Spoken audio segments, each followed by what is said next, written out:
Good afternoon, everybody. I wanted to reach out to you just real quick, give you some like fresh off the press information in regards to the 50 basis point tax that the feds are I guess passing down to lenders. It was supposed to go into effect as of September the 1st.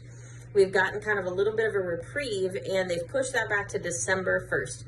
If you're thinking that you might want to refinance and take advantage of these low rates, or if you know anyone who is thinking about taking advantage of these low rates, please make sure that you do so before November, because lenders will probably start pricing that tax into their pricing around November, because it's going to close in December, and as of December 1st, that tax is going to hit.